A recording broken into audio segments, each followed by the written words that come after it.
Hello friends, and welcome to Escaping the Mouse with your host, me, Breck Rowell.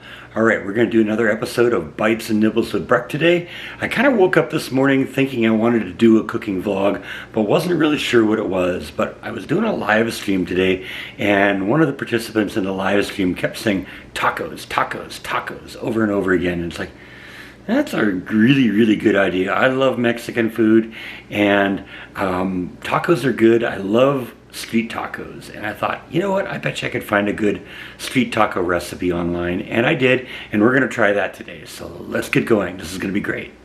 So these are the ingredients for our amazing street tacos. First off, we got to have the meat. In this case, they're recommending either a shank steak or a skirt steak. I found a skirt steak, so we're going to go with that. Worcestershire sauce, soy sauce, a little ground cumin, chili powder, salt, pepper, cilantro, onions, garlic, a couple of limes, and some street taco corn tortilla shells. Now, I know this is going to be awesome, so I'm actually doubling the recipe on this. Now, the first thing we need to do is prepare and marinate the meat. So I'm going to take the skirt steak that I got, and we're going to chop this up into little chunks. Now, the recipe says about 1-inch chunks, but I'm actually going to make it a little bit smaller, maybe 1/2-inch chunks, maybe 3/8-inch chunks, because I want little bits and pieces of meat in my street tacos, not big chunks of meat that I'm taking a whole mouthful of meat in one bite. So I'm going to chop this up into little bite-sized morsels, and then we're going to add our marinade, and we're going to marinate this for a little while. Okay, so I've spent a little bit of time on my prep work. That is a lot of what cooking is preparing stuff.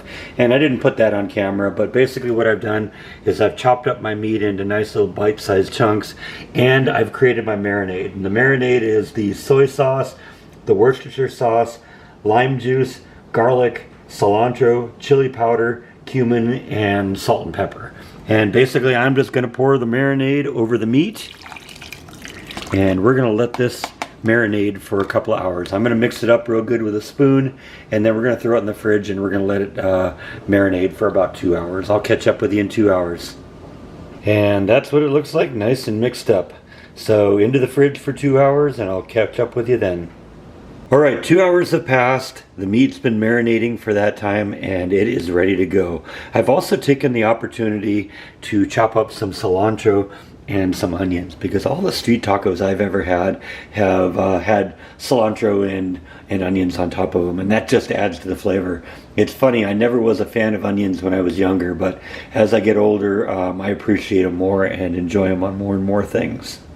So the next thing we're going to do is we are going to cook our meat. I'm going to use my fry pan here. The recipe actually calls for a medium-sized skillet, but since I've doubled the recipe, I've elected to go with my larger fry pan. So I'm going to pour the meat in there, marinate it all, and we're going to cook it, brown it for about 3 to 5 minutes until it's basically lost all its pinkness.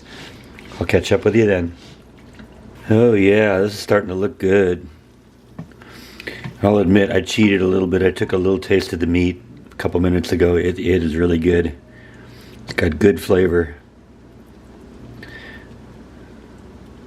So we're just going to give it a couple more minutes here to cook and keep it moving here a little bit, and this should be good to go.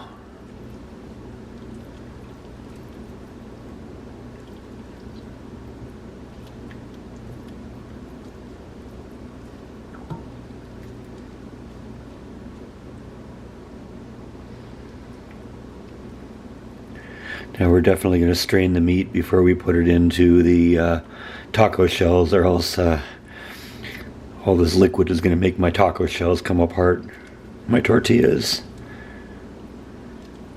But I got the perfect spoon for that, so. And yeah, there's my final product. Now, street tacos are kind of street tacos because they don't have all the things that sometimes people think of when they think of Mexican food. You can put cheese on it, you can put refried beans on it, you can put tomatoes, but generally for street tacos are the meat, a little cilantro, and some onions. Now, I am looking forward to goosing this up with some of the hot sauces I have, but I want to try the first one right out of the, just default with just the flavors that from the onions, the cilantro, and the meat. And so I'm looking forward to this because, like I said, I cheated a little bit, tasted the meat, and the meat tastes fantastic. So this is going to be pretty good. Now, some people ask, why is it that they're called street tacos? They're literally street tacos because you're supposed to be able to just pick them up and carry them around and snack on them. And that's why they're nice and small and portable, and a couple bites and you're done. And it was pretty good. Now, personally, I kind of prefer flour tortillas over corn tortillas. Corn tortillas tend to be a little dry, and that's the case in this case. It's white corn, but it's still corn tortillas. So that's the only criticism I have of it. The meat, the onions, and the cilantro is perfect. It's just what I think of when I think of a street taco. And so this is definitely a good option. Now, like I said, I'm looking forward to goosing this up with some of my hot sauces, and I'm gonna let you see a little of that too. So this next taco I've goosed up with some of my Carolina Reaper pepper sauce that I got from Buc-ee's about 1.5 years ago. And this is pretty good stuff. So we're gonna give that a shot and let's see how this works. Yummy, looking forward to this. Oh yeah, that's got some good burn to it.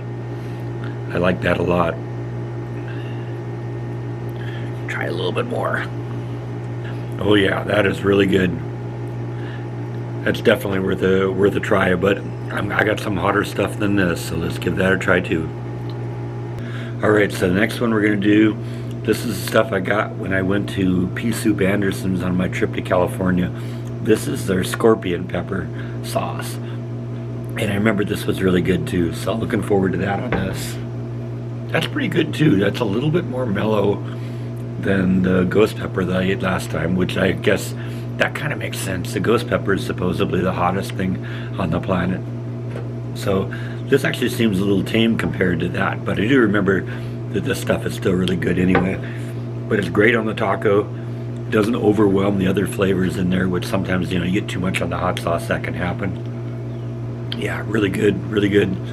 Yeah, I gotta admit, I like these. These, the ingredients are real simple. It's a little bit of prep work, and that takes some time, but once you get everything prepared, get the meat all prepared, get the spices all mixed together, it actually comes together pretty quickly.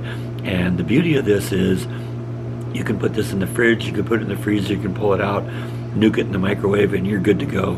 So I'm going to be eating street tacos for the next few days at least, and I will be enjoying that. So I'm going to include the recipe in the description below. Check it out if you're into that. Remember, you don't have to do the radioactive hot sauce if you don't want to, and you can make them any way you want. I did just a very traditional street taco, but if you want cheese, if you want tomatoes, if you want something else in there, lettuce, make it like a real taco, you can do that too. This seems to be a real good marinade just for any kind of a taco meat, so check it out if you're interested. And other than that, I think that's all that I have for today. So thank you as always for watching, and I'll see you next time on Escaping the Mouse. Bon appetit!